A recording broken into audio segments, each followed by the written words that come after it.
మాజీ ముఖ్యమంత్రి వైసీపీ అధినేత వైఎస్ జగన్మోహన్ రెడ్డి గారు కొన్ని అనూహ్య నిర్ణయాలు తీసుకునే దిశగా ముందుకెళ్తూ ఉన్నారు.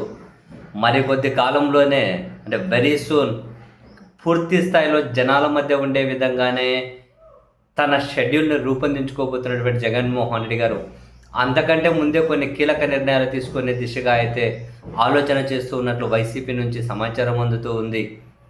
ముఖ్యంగా వైఎస్ఆర్ కాంగ్రెస్ పార్టీని ఎవరైతే కీలక నేతలు వీడారో ఆ నియోజకవర్గాల్లో క్యాడర్తో సమావేశాలు ఏర్పాటు చేసే దిశగా అండ్ మరీ ముఖ్యంగా కొన్ని కీలక నియోజకవర్గాల్లో క్యాడర్ని కలవడం కోసం జగన్మోహన్ రెడ్డి గారి స్వయాన ఆ నియోజకవర్గాలకు వెళ్ళి అక్కడ క్యాడర్ని కలవబోతున్న సమాచారం అయితే అందుతూ ఉంది. వాస్తవానికి ఏలూరు నుంచి ఇంతకుముందు ఆళ్ల నాని గారు ఉప ముఖ్యమంత్రిగా కూడా చేశారు, తర్వాత పార్టీని వీడారు. ఇప్పుడు ఆ ఏలూరుకు సంబంధించిన నియోజకవర్గ కార్యకర్తలతో జగన్మోహన్ రెడ్డి గారు ఈరోజు సమావేశమయ్యారు.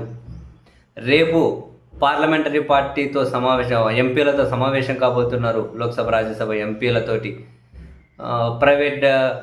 ప్రభుత్వ మెడికల్ కాలేజీలను పీపీపీ అంటూ ప్రైవేట్ భాగస్వామ్యాలకు తీసుకెళ్లడం మీద, రాయలసీమ లిఫ్ట్ ఇరిగేషన్ మీద, మరికొన్ని అంశాల మీద సభలో ఏ విధంగా ముందుకెళ్ళాలి అనే దాని మీద దిశానిర్దేశం చేయబోతున్నారు.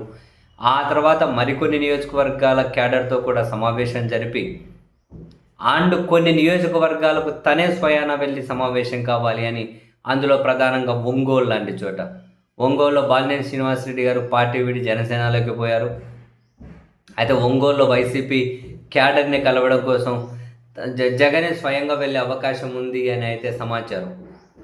అక్కడితో పాటు కొందరు ఎవరినైతే వైసీపీ కీలక నేతలను అరెస్ట్ చేసి జైల్లో ఉంచారో అటువంటి నియోజకవర్గాలకు కూడా వెళ్ళి అక్కడ క్యాడర్తో జగన్ సమావేశం ఇవ్వాలి అని.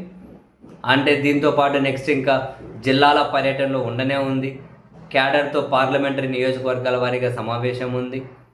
ఆ తర్వాత ప్లీనరీ కూడా ఈ సంవత్సరం ఉంటుంది అని చెప్పి అయితే సమాచారం అందుతూ ఉంది. ఆ తర్వాత నెక్స్ట్ 27 నుంచి జగన్మోహన్ రెడ్డి గారు పాదయాత్ర కూడా చేయబోతున్నారు. 27 నుంచి పాదయాత్ర మొదలెట్టాలంటే 26 ఆల్రెడీ జనవరిగా అయిపోవచ్చింది, ఇంకో వారం అయితే. సో ఆ లోపే చాలా సమావేశాలు, కంప్లీట్గా ఫుల్ ఫ్లెడ్జ్డ్గా షెడ్యూల్.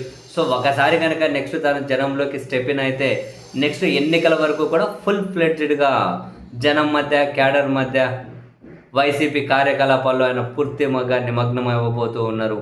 ప్రభుత్వ ప్రజా వ్యతిరేక నిర్ణయాలను జనం మధ్యలో నుంచే జనంతో కలిసే వ్యతిరేకించబోతూ ఉన్నారు. వాళ్ళ క్యాడర్లో ఆయన ఉత్సాహాన్ని నింపబోతూ ఉన్నారు. వైఎస్ఆర్ కాంగ్రెస్ పార్టీ రాజకీయ కార్యకలాపాలు అయితే ఇంకా 24/7 అనే విధంగానే ఉండబోతూ ఉన్నాయి.